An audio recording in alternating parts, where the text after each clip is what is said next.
Good ஈவினிங்ப்பா. இன்றைக்கி நம்ம என்ன பார்க்க போகிறோம் அப்படின்னா internal structure of dicot leaf, அதாவது அனாட்டமி ஆஃப் டைகாட் லீஃப் அப்படின்னு சொல்லக்கூடிய தலைப்பை பார்க்க போகிறோம். முதல்ல லீஃப் அப்படின்னு சொல்லக்கூடியது ஒரு மிக முக்கியமான வெஜிடேட்டிவ் ஆர்கன் பிளான்ட்டுக்கு. ஏன் அப்படின்னா அந்த லீஃப் வழியாக தான் ஃபோட்டோசிந்தசிஸ் அண்ட் டிரான்ஸ்பிரேஷன் அப்படின்னு சொல்லக்கூடிய மிக முக்கியமான வேலைகள் நடக்குது. இது நமக்கு தெரியும். இது ஃபிசியாலஜி ஓரியன்டாக இதை பற்றி நிறைய கேள்விப்பட்டிருக்கோம். இப்போ நம்ம பார்க்கக்கூடிய இலைகளில் அதுலேயும் குறிப்பாக டைகாட் லீஃபில் எந்த மாதிரி இன்டர்னல் ஸ்ட்ரக்சர் இருக்குது அப்படிங்கிறத பார்க்க போகிறோம். எந்த ஒரு இன்டர்னல் ஆர்கன் எடுத்துக்கிட்டாலும் பிளான்ட்டை பொறுத்த வரைக்கும் அதில் 3 டைப் ஆஃப் டிஷ்யூ சிஸ்டம் இருக்கும். ஃபஸ்ட்டு எபிடர்மஸ் அப்படின்னு சொல்லக்கூடிய டெர்மல் டிஷ்யூ சிஸ்டம், இந்த நெக்ஸ்ட் கார்டெக்ஸ் அப்படின்னு சொல்லக்கூடிய டிஷ்யூ சிஸ்டம், மூணாவது வாஸ்குலர் டிஷ்யூ சிஸ்டம். இதை யார் கிளாஸிஃபை பண்ணியிருப்பான்னு நமக்கே தெரியும். வான் சாக்ஸ் அப்படின்னு சொல்லக்கூடிய சயின்டிஸ்ட் தான் கிளாஸிஃபை பண்ணியிருப்பாங்க. அது மாதிரி இந்த லீஃபில் எபிடர்மஸ் அப்படின்னு சொல்லக்கூடியது ப்ரெசென்ட் ஆகிருக்கு. கார்டெக்ஸ் அப்படின்னு சொல்லக்கூடிய டிஷ்யூ இங்கே நம்ம எப்படி ரெஃபர் பண்ண போகிறோம் அப்படின்னா மீசோஃபில் அப்படின்னு சொல்லி ரெஃபர் பண்ண போகிறோம். ஏங்கிறத நான் பின்னாடி சொல்கிறேன். மூணாவது வாஸ்குலர் டிஷ்யூ சிஸ்டம்.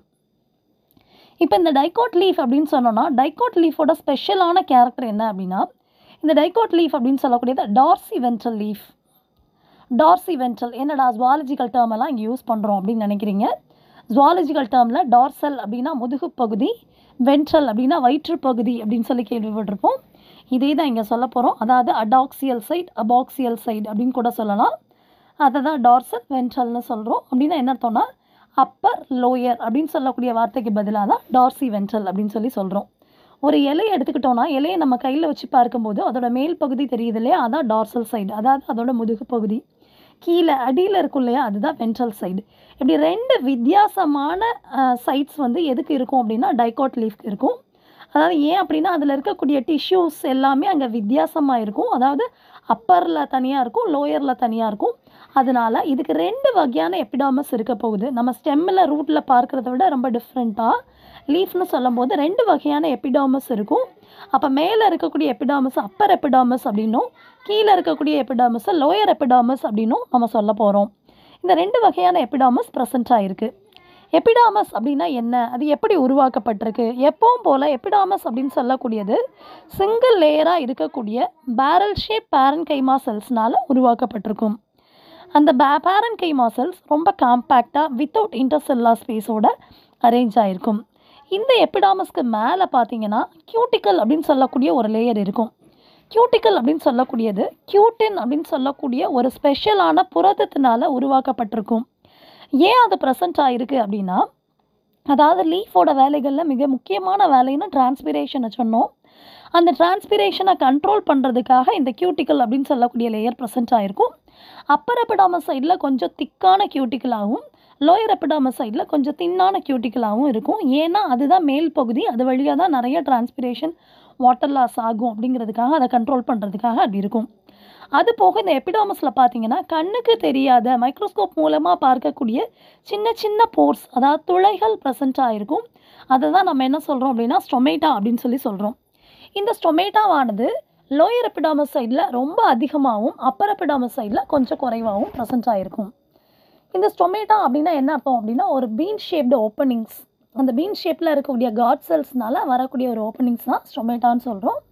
அப்போ இந்த காட் செல், அந்த பீன் ஷேப்பில் இருக்கக்கூடிய காட் செல்ஸ் எதுக்காக ப்ரெசென்ட் ஆகிருக்கு அப்படின்னா அந்த ஸ்டொமேட்டாவை பாதுகாக்கிறதுக்காக ப்ரெசென்ட் ஆகிருக்கு. காட் செல்லோட ஸ்பெஷாலிட்டி என்னென்னா எபிடர்மஸ் செல்ஸ்லேயே காட் செல்ஸில் மட்டும்தான் குளோரோபிளாஸ்ட் இருக்கும். இதை எந்த எபிடர்மல் செல்ஸ்லேயும் குளோரோபிளாஸ்ட் இருக்காது. இதை இந்த பாயிண்ட்டை நம்ம நோட் பண்ணி வச்சுக்கணும். ஓகே, இந்த ஸ்டொமேட்டா வழியாக தான் டிரான்ஸ்பிரேஷன் நடக்க போகுது, கேஸஸ் எக்ஸ்சேஞ்ச் நடக்க போகுது. கேஸஸ் எக்ஸ்சேஞ்ச்னால் நமக்கு தெரியும் அது ஃபோட்டோசிந்தசிஸ் நடக்கும்போது கார்பன் டை ஆக்சைடு உள்ளே போயிட்டு ஆக்சிஜன் வெளியில் வர்றதுக்காக உள்ள ஒரு துளை தான் என்ன சொல்கிறோம் அப்படின்னா ஸ்டொமேட்டா அப்படின்னு சொல்லி சொல்கிறோம். ஓகே, ஸோ இதுதான் எபிடர்மஸ் பற்றி உள்ள நோட்ஸ். இதுக்கு அடுத்து பார்த்தோன்னா மீசோஃபில். மீசோஃபில்னால் நான் என்னன்னு சொல்கிறேன்னு சொல்லியிருந்தேன். அதாவது நான் சொன்னேன் இதில் 2 வகையான எபிடர்மஸ் இருக்குன்னு சொன்னேன். அப்பர் எபிடர்மஸ், லோயர் எபிடர்மஸ்னு சொன்னேன். 2க்கும் இடைப்பட்ட டிஷ்யூ ரீஜியனை தான் நம்ம மீசோஃபில் அப்படின்னு சொல்கிறோம். ஏன் இந்த வார்த்தையை சொல்கிறோம் அப்படின்னா கிரேக்க மொழியில் மீசோ அப்படின்னா மிடில் அப்படின்னு அர்த்தம், ஃபிலோம் அப்படின்னா லீஃப்னு அர்த்தம். அப்போ மிடில் ஆஃப் த லீஃப் அப்படின்னு சொல்லக்கூடிய பொருளில் இதை மீசோஃபில் அப்படின்னு சொல்லி சொல்கிறோம். தமிழில் இலை இடை திசு அப்படின்னு சொல்லி சொல்லுவாங்க. எவ்வளோ நல்ல டேர்ம் பாருங்கள். இலையில் இடையில் ப்ரெசென்ட் ஆகிருக்கக்கூடிய திசு பகுதியை தான் இலை இடை திசு அப்படின்னு சொல்லி சொல்கிறாங்க. இந்த டைகாட் லீஃப் நம்ம முதல்ல சொன்ன டார்சி வென்ட்ரல் லீஃப் அப்படின்னு சொன்னோமா, அதாவது இருபுற வேறுபாடு அமைந்த இலைகளோட பேர் தான் டார்சி வென்ட்ரல் லீஃப். இதுக்கு நம்ம எக்ஸாம்பிளாக எந்த பிளான்ட்டாக வேணாலும் சொல்லலாம். நம்மளோட புக்கில் சன்ஃப்ளவரை வந்து கொடுத்துருப்பாங்க, சன்ஃப்ளவரில் இருக்கக்கூடிய இலையை கொடுத்துருப்பாங்க. ஏன்னா இதில் அப்பர் சைடில் பார்த்தீங்கன்னா ஒரு விதமான டிஷ்யூ இருக்கும். அந்த டிஷ்யூவோட பேர் பாலிசேட் பேரன்கைமா அப்படின்னு சொல்லுவாங்க. இந்த பாலிசேட் பேரன்கைமா எப்படி இருக்கும் அப்படின்னு சொல்லி பாருங்கள். இது எப்படி இருக்குன்னா வேர்ட்டிக்கலாக எலாங்கேட்டடாக இருக்கக்கூடிய சிலிண்டர் ஷேப்பில் இருக்கக்கூடிய செல்ஸ்னால் உருவாக்கப்பட்டிருக்கும். இந்த செல்கள் ரொம்ப நெருக்கமாக அரேஞ்ச் ஆகிருக்கும். இதில் செல் இடைவெளியே இருக்காது. இதுக்குள்ளே ஃபுல்லாக அதிகப்படியான குளோரோபிளாஸ்ட் இருக்கும். அதனால் இது என்ன வேலையை செய்யும்னா ஃபோட்டோசிந்தசிஸை பண்ணும். ஓகேயா, இதுதான் வந்து இதோட அதாவது மீசோஃபில்ல பாலிசேட் பேரன்கைமாவோட ஸ்ட்ரக்சர். இந்த பாலிசேட் பேரன்கைமா வந்து ஒரு 1 இல்லைன்னா 2 அடுக்கு 3 அடுக்கு அவ்வளோதான் அரேஞ்ச் ஆகிருக்கும். அதுக்கு கீழேனா அதாவது பக்கத்தில் எதுக்கு பக்கத்தில் லோயர் எபிடர்மிஸ்க்கு பக்கத்தில் இருக்கக்கூடிய டிஷ்யூவோட பேர் ஸ்பாஞ்சி பேரன்கைமா. இந்த ஸ்பாஞ்சி பேரன்கைமா அப்படின்னு சொல்லக்கூடிய செல்ஸ்க்கு எந்த விதமான ஷேப்பும் கிடையாது. அது ரொம்ப லூஸாக அரேஞ்ச் ஆகிருக்கும். நல்ல செல் இடைவெளிகளோடு அரேஞ்ச் ஆகிருக்கும். இதில் கொஞ்சம் குறைவான அளவுக்கு தான் குளோரோபிளாஸ்ட் இருக்கும். அப்போ இது என்ன வேலையை செய்யும்? நிறைய செல் இடைவெளி இருக்கிறதுனால வாயு பரிமாற்றம், அதாவது கேஸஸ் எக்ஸ்சேஞ்சுக்கு ஹெல்ப் பண்ண போகுது. ஸ்டொமேட்டா வழி உள்ளே நுழையக்கூடிய காற்று இதுக்குள்ளே வந்து தான் அப்படியே ஒரு சர்க்குலேட் ஆகி திரும்ப வெளியில் போக போகுது. இதுதான் இதோட வேலை. இப்போ இன்னொன்னையும் புரிஞ்சுக்கணும். நம்ம எபிடர்மிஸில் ஸ்டொமேட்டா இருக்குதுன்னு சொன்னோம். அந்த ஸ்டொமேட்டாவுக்கு கீழே இந்த ஸ்பாஞ்சி பேரன்கைமாவால் உள்ள இடைவெளியை தான் நம்ம என்ன சொல்கிறாங்க அப்படின்னா சப்ஸ்டொமேட்டல் கேவிட்டி இல்லைனா ரெஸ்பிரேட்டரி கேவிட்டி அப்படின்னு சொல்கிறாங்க. இது கூட ஒரு டிஃபைனாக நம்ம எடுத்துக்கிடலாம். இந்த next is vascular tissue system. Vascular tissue அப்படின்னா நமக்கே தெரியும், ஜைலமும் ஃப்ளோயமும் சேர்ந்து தான் நம்ம வாஸ்குலார் டிஷ்யூன்னு சொல்கிறோம். இது வேறு ஒன்றும் இல்லை, இலையில் இருக்கக்கூடிய வெயின்ஸை தான் நம்ம வந்து என்ன சொல்கிறோம்னா வாஸ்குலார் டிஷ்யூ சிஸ்டம்னு சொல்கிறோம். வெயின்ஸ் தான் இதுக்கு என்னென்னா ஒரு ஸ்கெலிட்டல் நெட்வொர்க்காக இருக்க போகுது. அந்த இலைக்கு தேவையான வடிவத்தை தரப்போகுது. அது போக அந்த இலைக்கு தேவையான ஒரு மினரல்ஸையோ வாட்டரையோ டிரான்ஸ்போர்ட் பண்ண போகிறது இந்த வெயின்ஸ் வழியாக தான் நடக்க போகுது. இதில் இந்த வாஸ்குலார் டிஷ்யூவில் பார்த்தீங்கன்னா இதில் இருக்கக்கூடிய vascular bundle conjoined, collateral and closed அப்படின்னு சொல்லியிருப்பாங்க. கன்ஜாயின்ட்னா நமக்கு தெரியும், ஜைலமும் ஃப்ளோயமும் சேம் ரேடியில் இருந்தால் அதை கன்ஜாயின் வாஸ்குலார் பண்டில்னு சொல்கிறோம். இங்கே ஜைலமானது அப்பர் எபிடர்மிஸை நோக்கியும் ஃப்ளோயமானது லோயர் எபிடர்மிஸை நோக்கியும் இருக்கும். இந்த ஜைலத்தில் பார்த்தீங்கன்னா மெட்டாசைலம் வந்து கீழ்ப்பக்கமாகவும் ப்ரோட்டோசைலம் அப்பர் எபிடர்மிஸை நோக்கியும் அமைஞ்சிருக்கும். கொலேட்ரல் அப்படின்னா ஃப்ளோயம் டுவோர்ட்ஸ் அவுட்டர் சைடு, இதுவும் நமக்கு தெரியும். இந்த லாஸ்ட் ஒன் இஸ் க்ளோஸ்டு. க்ளோஸ்ட்னா ஜைலத்துக்கும் ஃப்ளோயத்துக்கும் இடையில் கேம்பியம் இல்லாத ஒரு வாஸ்குலர் பண்டலை தான் க்ளோஸ்ட் வாஸ்குலர் பண்டில் அப்படின்னு சொல்கிறோம். இந்த வாஸ்குலர் பண்டில் ஒரு காம்பேக்டான ஒரு பேரன்கைமாவால் ஒரு மூடப்பட்டு இருக்கும். அந்த பேரன்கைமா பார்க்குறதுக்கு எண்டோடர்மஸ் மாதிரியே இருக்கும். எண்டோடர்மஸ் ரூட்டில் எப்படி இருந்ததோ அதே மாதிரி ஒரு சிங்கிள் லேயராக இருக்கக்கூடிய பேரன்கைமானால் கவர் பண்ணப்பட்டிருக்கும். இந்த பேரன்கைமாவை பண்டில் ஷீத் இல்லைனா பார்டர் பேரன்கைமா அப்படின்னு சொல்கிறோம். எப்பவும் போல் ஜைலம் தண்ணீரை கடத்த போது, ஃப்ளோயம் ஃபுட்டை கடத்த போது. இந்த ஜைலம்ல ப்ரோட்டோசைலம் மெட்டாசைலம்னு ரெண்டாக டிஃப்ரென்ஷியேட் பண்ணியிருப்பாங்க. இந்த ஜைலத்தில் ஃப்ளோயத்தில் என்னென்னலாம் இருக்குதுன்னு சொல்லியிருப்பாங்க. என்னென்னலாம் இருக்குதுன்னு சொல்கிறத விட எது இல்லைன்னு படிச்சுக்கிட்டோன்னா ரொம்ப ஈஸியாயிரும்.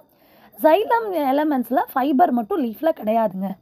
ஃபைபர் இல்லைன்னு ஞாபகம் வச்சுக்கோங்க. ஸோ ஜைலம் ஃபைபர் தவிர மீதி எல்லாமே அங்கே ப்ரெசென்ட் ஆகிருக்கும். அதே மாதிரி ஃப்ளோயத்தில் ஃப்ளோயம் ஃபைபரும் கிடையாது. மீதி இருக்கக்கூடிய sieve tube, companion cells, phloem parenchyma இதெல்லாம் ப்ரெசென்ட் ஆகிருக்கும். ஸோ இவ்வளோ தான் டைகாட் லீஃப். நல்லா நினச்சி பார்த்தோன்னா ஒரு 3 டைட்டிலுக்குள்ளே ரொம்ப அழகாக எக்ஸ்பிளைன் பண்ணியிருப்பாங்க. இந்த 3 டைட்டிலில் நமக்கு 2 மார்க்கு 3 மார்க்கு எதெல்லாம் கேட்கறதுக்கு வாய்ப்பு இருக்குன்னா, இப்போ நம்ம சொன்னோம் இல்லையா, பார்டர் பேரன்கைமா இல்லைனா பண்டில் ஷீத் அப்படின்னு சொல்லக்கூடியதை கேட்கலாம். மீசோஃபில்ல palisade and spongy parenchyma differentiate பண்ண சொல்கிறத கேட்கலாம். இல்லைனா மீசோஃபில்னால் என்னங்கிறத கேட்கலாம். அப்பர் எபிடர்மிஸ்க்கும் லோயர் எபிடர்மிஸ்க்கும் உள்ள டிஃப்ரென்ஷியேஷனை கேட்கலாம். ஸ்டொமேட்டானா என்ன, ஸ்டொமேட்டாவோட ஃபங்க்ஷன் என்னன்னு கேட்கலாம். காட் செல்ஸ்னால் என்ன, காட் செல்ஸோட ஃபங்க்ஷன் என்னன்னு கேட்கலாம். இதுக்கப்புறம் மீசோஃபில் சொல்லும்போது ரெஸ்பிரேட்டரி கேவிட்டி இல்லைனா சப்ஸ்டொமேட்டல் கேவிட்டினா என்னன்னு கேட்கலாம். டார்சி வென்ட்ரல் லீஃப் அப்படின்னா என்னன்னு கேட்கலாம். இப்படி ஏதாவது ஒரு கொஷின் இந்த டாப்பிக்லேருந்து நம்ம எதிர்பார்க்கலாம். Okay, thank you tears. இந்த இதில் நல்லா புரிஞ்சுக்கோங்க. இதை புரிஞ்சுக்கிட்டிங்கன்னா அடுத்து நம்ம என்ன பார்க்கலாம் அப்படின்னா மோனோகாட் லீஃபோட ஸ்ட்ரக்சர் பார்க்கலாம். இதில் உங்களுக்கு எந்த டவுட்டாக இருந்தாலும் கேளுங்க. ரொம்ப லாங் டேர்முக்கு அப்புறம் நம்ம மீட் பண்ணியிருக்கிறோம். Thank you for your support.